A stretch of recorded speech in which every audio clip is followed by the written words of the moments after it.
নিরাপত্তা কর্মীদের সাথে সংঘর্ষের জেরে ৩ দিনের জন্য ডিসি পার্ক এলাকা বন্ধ ঘোষণা করেছে চট্টগ্রাম জেলা প্রশাসন। ৩৪ জনকে আসামি করে থানায় মামলা করেছেন এক শ্রমিক নেতা। তবে ঘটনায় জড়িতদের গ্রেফতার দাবিতে ৩ দিন ধরে কর্মবিরতি পালন করছেন প্রাইম মুভার চালক শ্রমিকরা। ফলে বন্ধ হয়ে পড়ে আমদানি রফতানি পণ্যবাহী কন্টেইনার পরিবহন।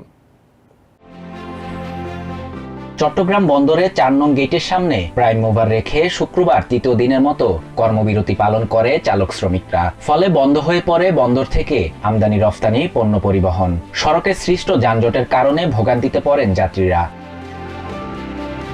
ডিসি পার্কে সংঘর্ষের ঘটনা ৪ দিন পরও জড়িতদের কাউকে গ্রেফতার না করায় ক্ষুব্ধ আন্দোলনরত চালক শ্রমিকরা। এই ঘটনায় চট্টগ্রাম জেলা প্রাইম মুভার ও ট্রেইলার ইউনিয়নের সাধারণ সম্পাদক আবুল খায়ের বাদী হয়ে বৃহস্পতিবার রাতে সীতাকুণ্ড থানায় মামলা করেন। এদিকে চালক শ্রমিকরা পণ্যবাহী গাড়ি ঢুকতে ও বের হতে না দেয় বন্দরে আটকা পড়ছে আমদানি পণ্য, বাড়ছে কন্টেইনার জট। সৃষ্ট পরিস্থিতিতে শুক্রবার থেকে ৩ দিনের জন্য ডিসি পার্ক বন্ধ ঘোষণা করেছে চট্টগ্রাম জেলা প্রশাসন।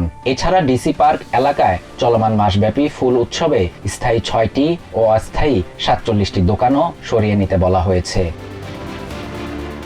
গাড়ি পার্ক করাকে কেন্দ্র করে মঙ্গলবার রাতে ডিসি পার্কের নিরাপত্তা কর্মীদের সাথে সংঘর্ষে জড়ায় প্রাইম মুভার চালক শ্রমিকরা।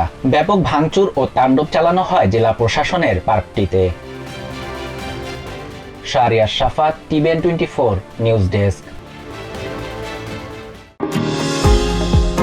নিউ ইয়র্ক থেকে সম্প্রচারিত টিভিএন 24 টেলিভিশন বিশ্বজুড়ে বাঙালির কণ্ঠস্বর।